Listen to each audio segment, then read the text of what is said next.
Hey guys, happy Sunday. Great to see you again and connect with you. It gives me great pleasure today to hand over to my wife Naomi, who's going to share the word for this week.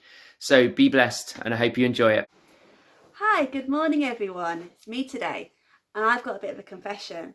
I've been having to do a lot of Zoom meetings and conference calls recently, and I find myself not listening to the speaker, even when it's my boss, but looking behind them because I'm really interested in what people's homes are like. And over the last few weeks, you've had a bit of an insight into our home. Jim's been speaking to you from this point in our house. This is where his desk is, where apparently he does his work while I'm out the house. And behind us, you can see some of the things that are important for us as a family. Obviously, we've got the photo of the girls there looking smart in their school uniforms. More importantly for Jim is the Lego, which is kept here out of reach of the children because this Lego is not a toy. More seriously, we have this statue. What you can see in the statue is there's a hand holding a child. Jim's mum gave him this years ago, and he's always kept it by his desk as a reminder that he's in God's hands. And then we have this jar. Now, this jar is something we started just after Bethany was born, and we went on our first family holiday. And what we decided to do was to collect some sand from every beach that we went to. So each layer in this jar represents a different holiday that we've been on. It's all full of memories. And the reason the jar is here next to the desk is so that when we're having a tough day or we're stressed out with work and deadlines, that jar reminds us of the happy memories and it just brings a smile for us. So that's some of the things we have in our home. And it reminds me a bit of something I've been reading in Joshua recently about when God brought the Israelites into the promised land. And as they crossed the river Jordan and they went into the land God had promised for them, God told them to stop and collect 12 stones. There was one stone to represent each tribe of Israel. And those stones were piled together on the banks of the river at the point where they'd entered the promised land.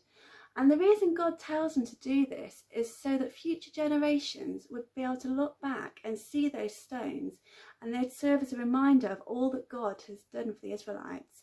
The fact that he's brought them out of slavery in Egypt, he's brought them through the desert, he miraculously helped them to cross the river Jordan, and now they've actually entered the promised land that their fathers had been promised years ago.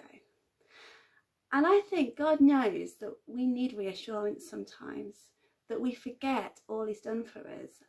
And so he gave the Israelites a physical reminder of everything he'd done. So in the moments of doubt, when the battles came, when the hardships and the trials came, when they wondered, where is God? Has he left us? They'd look at those stones and they'd remember how mighty God is, how much he's done for them all, and how faithful he is. Throughout the Old Testament, when God speaks, he says, I am the God of Abraham, I am the God of Isaac, I am the God of Jacob. He's reminding his people of all that he's done in the past, because sometimes when the present is difficult, we need to look to the past to remember what's gone before, to remind ourselves of God's faithfulness so that we have the strength to trust him in the future. Like Joshua and the Israelites, we're in a bit of a difficult time at the moment.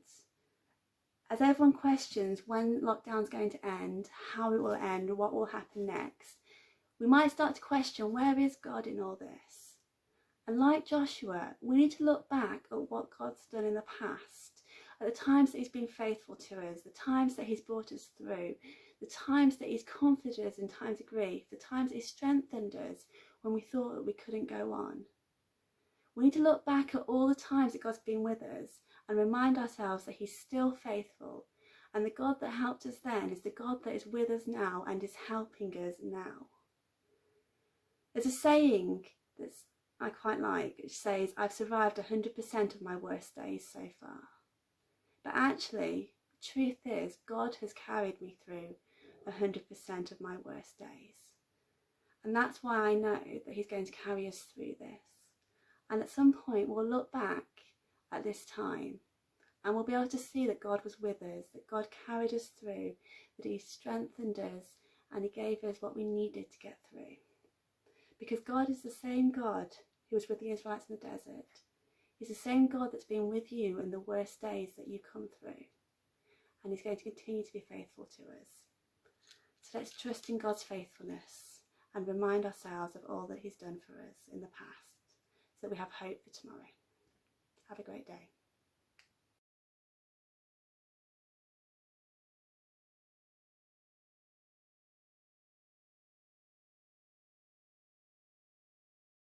What a great word from Naomi there. Now, I'll certainly be going back and writing down all the incredible stuff that God has done in my life, just to remind me. Encourage you to get along tonight to Zoom at 5:30. Be a great time together. We've got the special treat of having Pastor Ben Banda join us tonight. He is energetic. He's amazing. He is a man of God, incredible guy.